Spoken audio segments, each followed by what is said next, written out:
Welcome into another episode of Locked On Phillies. And in today's episode, we're going to talk about the tough series up in Boston. I'm going to tell you why it's England's fault. Well, kind of. I'll explain. Plus, this is a huge series with the Orioles. Probably the best team the Philadelphia Phillies have played this year so far. It's a benchmark series. How are the Phillies going to find a way to win it? There's some things they have to do better. And we'll update the catcher position and what we saw from Garrett Stubbs and Rafael Marchan up in Fenway. We'll talk about it on today's episode.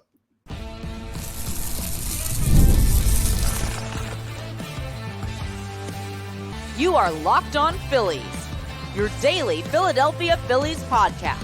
Part of the Locked On Podcast Network, your team every day. Yes, this is Locked On Phillies. I am your host, Connor Thomas. Thank you so much for checking us out today. We are part of the Locked On Podcast Network, your team every day. And this podcast is the number one daily place for your news and info on one of, if not the best team in baseball, the Philadelphia Phillies. Please make sure you're rating, reviewing, subscribing to the YouTube, all that great stuff that really helps us out here on Locked On Phillies. And today's episode is brought to you by Game Time. Download the Game Time app, create an account, and use code LOCKEDONMLB, and you'll get $20 off your first purchase. Terms do apply. So the Phillies had a rough series up in Boston against the Red Sox. They just did. Aaron Nola got shelled yesterday. He looked not like himself. You lost game 2, giving up 8 unanswered runs. Christopher Sanchez wasn't great. The bullpen wasn't great. And the only reason you really won game 1 was Zach Wheeler was outstanding, as he always is. And you got a lucky error from Dominic Smith at first base, who rarely makes those. The Red Sox defense was not good in this series, but everything else was pretty darn solid. The Phil's offense made a little bit of noise. Kyle Schwarber made most of that. He had a bases-clearing double yesterday for 3 RBIs, but it wasn't enough for the Philadelphia Phillies to get it done. And here's why I think that England is to blame for the Philadelphia Phillies struggles up there in Boston. It's not as simple as this, but I'm going to kind of simplify it down to this.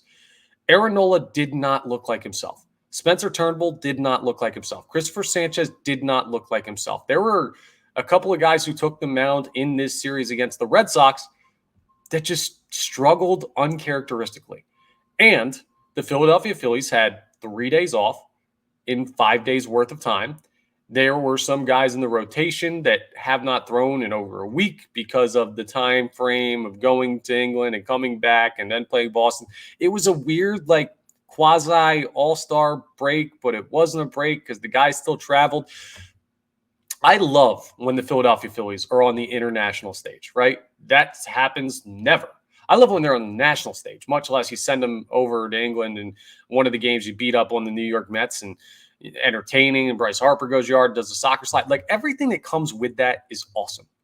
But what comes with it when you come back from international travel, it's tough to bounce back. Teams that have gone on the road internationally in the past and have gone on these types of trips and had these types of time off in the middle of the season have struggled in their next couple series. Go ahead and check the numbers. Teams that go over there, the Yankees and Red Sox last time in London. I mean, the teams that went to Mexico City, they struggle in their next couple series because baseball players are creatures of habit. They love routine. And the Philadelphia Phillies got hugely taken out of their routine by traveling over to London. It's not that I don't want them to play in those games, but I prefer them not to have to deal with the scheduling that comes with it. And I think that's a big part of why they looked out of sorts up in Boston, especially the pitchers, because position players, you kind of play every day. You might get a couple of days off, this, that, and the other thing. You live a more variable life as a position player, and they're still habitual. When you look at pitchers, every 5 days, on the nose, 4 starters. Zach Wheeler said he doesn't like an extra day of rest. Some of these guys got an extra 3 days of rest. That's tough to deal with because you feel like you haven't stepped on the mound. You haven't been in a competition setting for significantly longer than you're used to. And that's mentally a tough thing. Now, there are some other issues with this team right now that we saw in Boston. The approach from a couple of guys wasn't great at the plate. Rafael Marchan, in his game that he started at catcher, second game of the series, you can kind of see why he's been locked in AAA. And it's not just JT Realmuto why he hasn't gotten a chance to be a potential backup for this team with Garrett Stubbs not really producing over the past couple of years. It's only one game. It didn't look great. He's no David Dahl where he comes up and just makes an immediate impact and looks crazy good. Also, the lineup that the Phillies trotted out yesterday was one that should show you what type of shape they're in health-wise. Trey Turner is not back yet. Hopefully he'll be back maybe this weekend against the Orioles, maybe early this next week. But hopefully you're looking at a situation where you get him back soon, because there was a part of the lineup that was David Dahl and Rojas and Stubbs and Sosa. And I mean, you had Bryson Stott batting cleanup. You had Nick Castellanos batting in the 2-hole. Castellanos has been good lately, not a 2-hole hitter. Bryson Stott is a solid hitter, like a really solid hitter. He's not a cleanup hitter.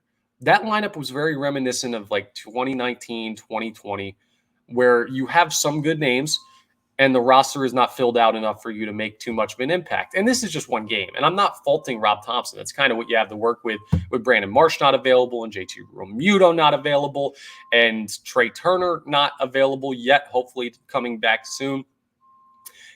You see the Phils getting a little thin. They're going to get healthier. None of these injuries are season ending. Marsh should be back soon. He started a double-A rehab assignment earlier this week. Trey Turner should be back momentarily, I guess. We'll use momentarily in the sense of the baseball season. I'm not saying like any second during this podcast, but that'll definitely help. And then when JT gets back, when he does, okay, cool. We'll take care of that business. But I don't know. I don't look at this series against the Red Sox. Like, I saw a couple people worried about where the Philadelphia Phillies are at right now. All the offense isn't producing as much as they should be. The pitching staff looks rough. I have worries about this guy in the bullpen and that guy in the bullpen. Give it a second, because again, they got thrown out of the rhythm that they were in by going over to London. I'm not going to use that as a complete excuse. They need to play better. I'm not saying like that's okay. It doesn't matter that they lose series because they went to London. No, this team needs to keep winning games. But they do have a great buffer in the NL East.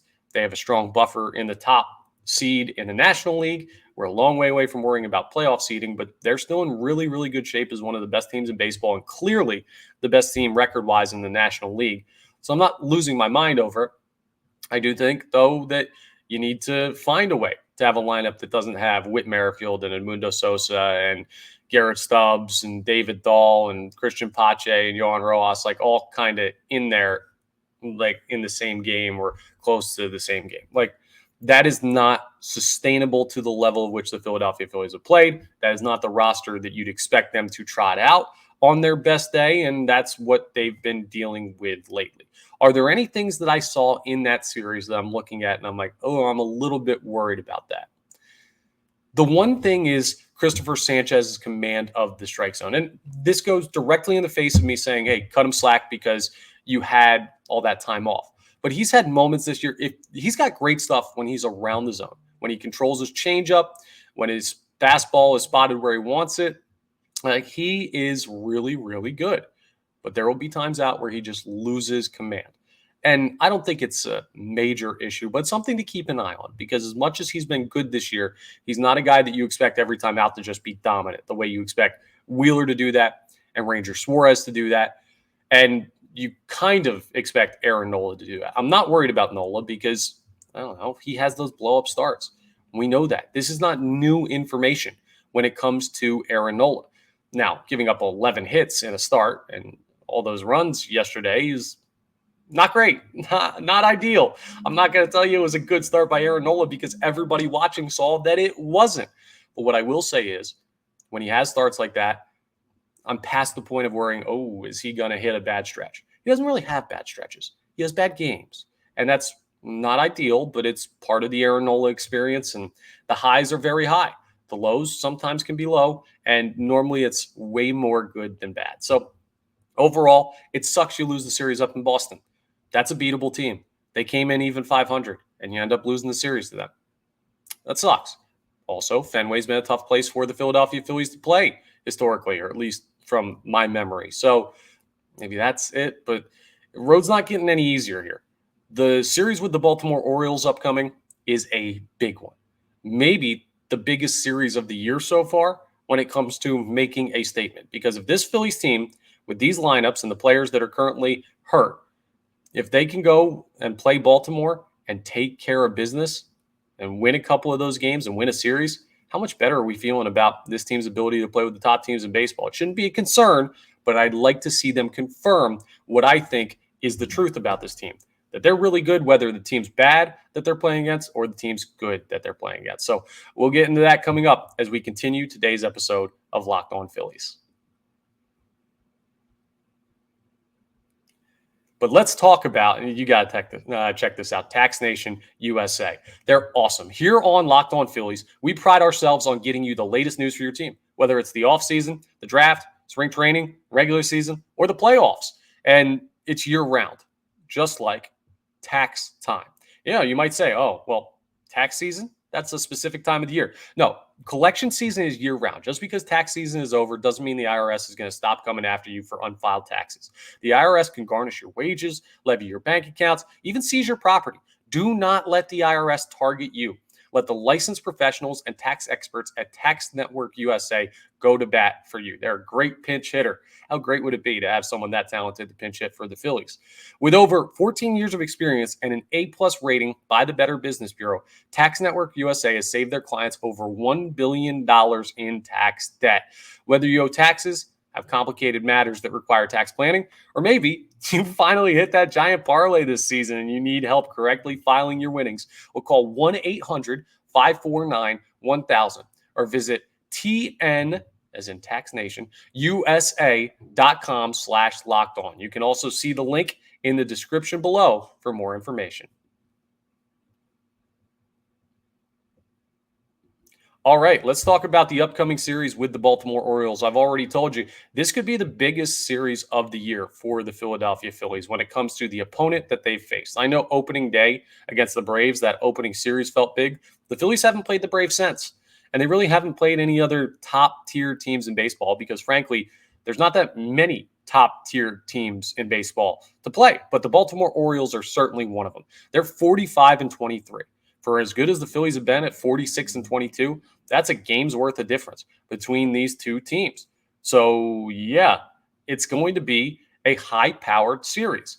The Orioles have a lot of great stuff going for them. Their pitching has been outstanding. Their offense has been outstanding. They got a lot of young talent, and they haven't even really hit their ceiling yet either. There's other stuff that the Orioles, I think, wish that they were doing that could make them even better. So, hey, a chance to prove yourself. On a big-time scale, a lot of people are going to be watching these games. This is the best matchup right now in baseball going on this weekend. So what should we look for the Philadelphia Phillies to find a way? Well, the first thing, the base level for this team, I never thought when this team was put together, kind of this core in 2021, 2022, that the calling card of this team was going to be pitching. I thought they were going to be an offense-first team that gets good enough pitching to keep them in a spot where they could just slug the ball out of Citizens Bank Park and move on to the victory. Now, obviously, they're playing down at Camden Yards. They're on the road playing the Orioles, but the point stands in any ballpark. Now, the pitching is the calling card of this team, especially with Realmuto, Turner, and Marsh unavailable. Ranger Suarez goes tonight. That should make you feel about as pretty good as you can feel about any pitcher in baseball right now, not named Zach Wheeler. Suarez, I'll give you the stats again. 10-1 with a 1.81 ERA, 0.85 whip, and 79 2/3 innings pitched. That's unbelievable, and he's been so darn good, and the Philadelphia Phillies just need to ride him to a victory tonight. He needs to be awesome. That's the first step. The starting pitching in this series needs to be awesome. The Phillies have shown you they're capable of that. He's going to face off against Kyle Bradish, who's had a strong year of his own. Now he's only 2-0 in 34 1/3 innings pitched because he missed some time this year already, but a 2.62 ERA and a 1.11 whip. Dueling ones there for Bradish. I mean, strong arm. You're going to be looking at the Phillies offense having to put together much better approaches. That's the second thing you need to see. Pitching got to be good. The approaches at the plate need to be a little better. Maybe Kyle Schwarber will just stay hot and it'll be the typical June Schwarber and he'll just hit 4 home runs in this series and we'll feel great. But I don't see that as likely. So other guys need to step up. Game 2, something to look for. Taijuan Walker looked really darn good his last time out in the London series against the Mets. Now, unfortunately, he didn't get the win because the Phillies collapsed and the bullpen didn't really throw their best game that day, and I think I'm understating that. But can Taijuan Walker build on that performance against a really good offense? He's going to also be facing a really good pitcher in Grayson Rodriguez. Now, he's not going to be hitting off of him, but Grayson Rodriguez is 7-2 this year. Solid mark with a 3.27 ERA.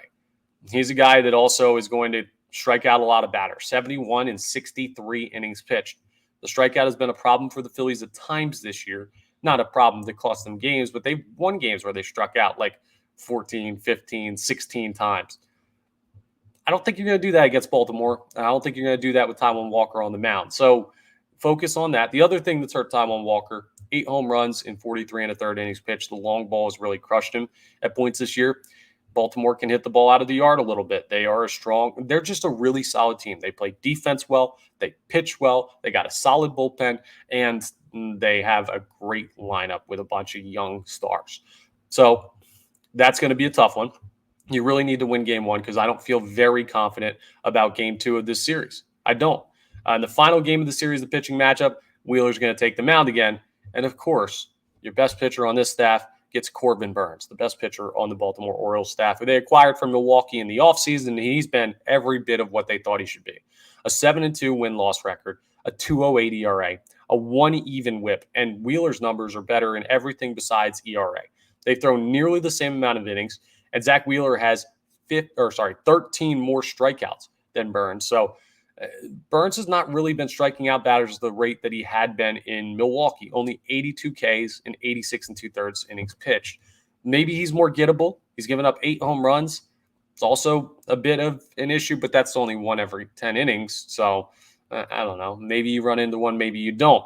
He's a righty, and the Phillies have kind of seen him well, and they saw him a couple times when he was in Milwaukee. It just happened that the schedule worked out that way. So maybe they're a bit familiar with Corbin Burnes, but you see what I mean? Burnes, Wheeler, Suarez, Rodriguez, like so many great pitchers in this series. Great lineups. I mean, just look at some of these numbers for the Orioles, by the way, as you look at what the Phillies are up against. Adley Rutschman, he hasn't had the greatest year by a catcher of all time, but he's had a pretty darn good one, a 294 average. He's got 13 homers, 50 RBIs. That would be good for a regular player. For a catcher, that's outstanding. That's why he's such a big name for the Orioles and why there was so much hoopla when he was called up. Gunnar Henderson has been having an outstanding year out of the shortstop position, only batting .273, but 47 RBIs, 21 home runs. Like, that's preposterous. Mountcastle, 11 homers. Westberg, 10 homers. How about Anthony Santander? Where did he get 14 home runs from? I don't know what's going on with him. He's only batting .221, but they've got a bunch of dudes that could leave the yard. They have 5 players that have double-digit home runs. Just for comparison, the Phillies have been one of the highest-powered offenses in baseball, and when you look at the amount of players that they have with double-digit home runs, they have 2. Like, that's just proof positive that this Orioles offense is dangerous. It also is proof positive of one of my other main points of what the Phillies need to do in this series. You got to keep the ball in the yard. Ideally, you have everyone hit fly balls to left field at Camden Yards, where they moved the fence back like 40 feet for no reason last year. That may help the Phillies a little bit, and you're going to need good left field defense because of the weird wall out there. Center field's tricky. Like, Camden Yards has become a trickier place to play since the renovations. It's also going to be harder for righties to hit the ball out. It's easier for lefties to hit the ball out because they have that short, high wall in right field towards the warehouse. I was not remembering what they call it out there. So, I don't know, a handedness different. It's going to be a very interesting series. There are a lot of cool storylines. There are a lot of star players, and there's some really good arms in this matchup. If you do anything this weekend, you should be watching the Philadelphia Phillies take on the Baltimore Orioles, because this is a premier series. And rest assured, if the Philadelphia Phillies find a way to win 2 out of 3, they're going to feel pretty good about it. Now, you got Wheeler going, you got Suarez going. I always assume that those are going to be wins. I don't guarantee them. We've talked about that in the past on the podcast. Oh, it's a win every time. I'm not going to do that, especially not against Baltimore and not the way the Phils have played lately. But what I will say is you have the advantage every time those 2 guys are on the mound in a 3-game series. That's why I believe the Phillies have such a great shot in the postseason this year when we get there. A long way away for that. So I expect the Phillies to win the series. I also expect it to be some darn high-level baseball when it comes to this matchup with Baltimore. It's one we've been waiting for. It's one that should have been scheduled on your, or circled on your calendar. And I'm excited to see what the Philadelphia Phillies have in store. Coming up next, we're going to give a little update on the catcher position, and we're going to discuss what we learned about Garrett Stubbs and Rafael Marchan in their first 3 games of action relieving JT Realmuto. We'll talk about it coming up as we continue today's episode. And I also want to tell you about my friends over at Game Time. They're absolutely awesome. It's the number one place you should go if you're buying tickets to anything. Game Time makes getting NBA Finals tickets even faster and easier. Now, there's only one more game in the NBA Finals, probably, as Boston takes a 3-0 lead. But prices on the Game Time app actually go down the closer it gets to the tip-off. Maybe you want to go see the Celtics. I don't know why you would if you're a Phillies fan. But maybe you want to go see the Celtics clinch an NBA Finals. You want to be at a series clinching game. You can do that. How about this? Rather than go see Boston, go see the Phillies. They're great. They're going to be back home after the series with Baltimore, and they're going to play some high-level baseball the rest of the year, just like they already have. They're not great on the road so far this year. You know what that means? They got to be pretty darn good at home, so you're probably going to see a win. And the best way to get in is Game Time.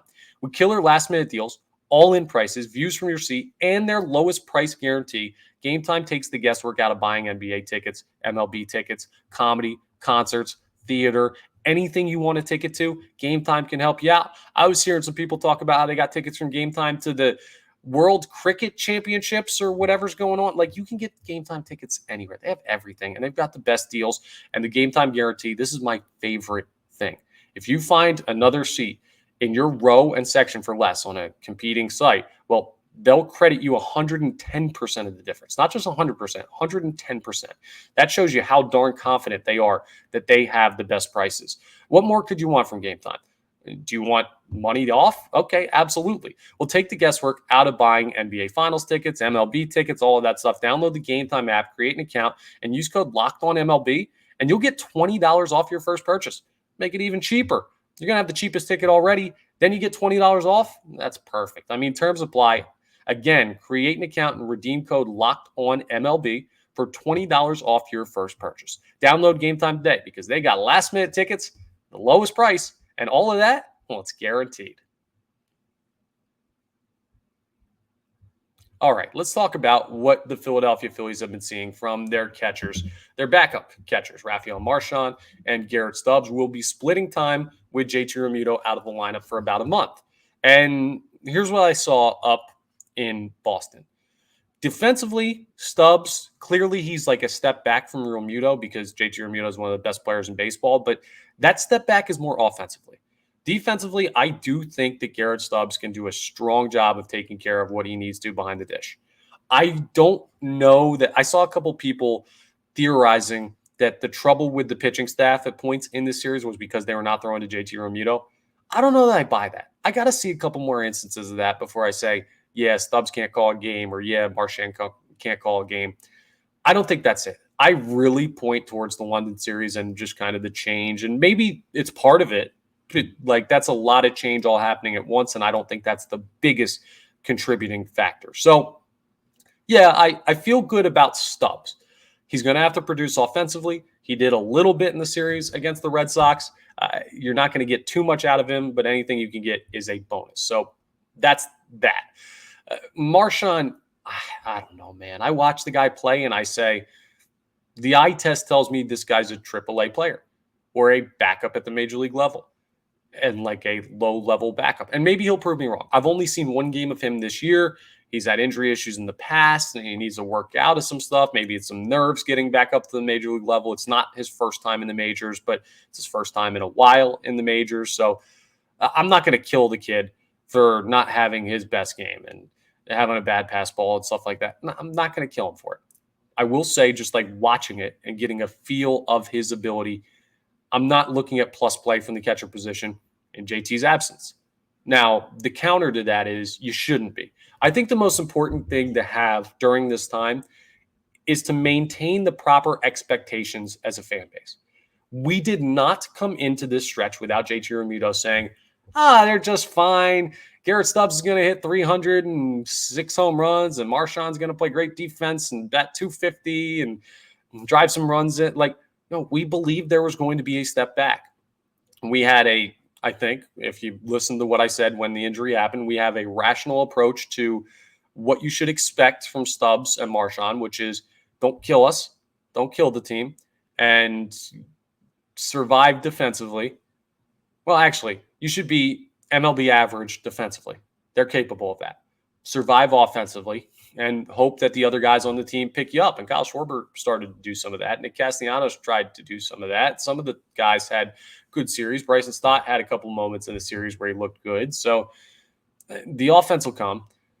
The important thing is take care of your position behind the dish. We got so caught up with JT Realmuto being an offensive catcher, right? He can hit like nobody's business, especially for his position, that we've almost forgot over the past, what has it been, 5 years, 4 or 5 years that JT's been here. The catcher is not an offensive position. There are a lot of great catchers around baseball. A name that a colleague of mine, Andrew Salchunas, over at the radio station always brings up is Martin Maldonado, who's with Chicago now. He was with Houston before. The dude bats below the Mendoza line consistently, but he's insanely good defensively, so you just put him out there and you live with it. That's what most teams do with catcher, or some teams do with catcher. The Phillies don't have that issue.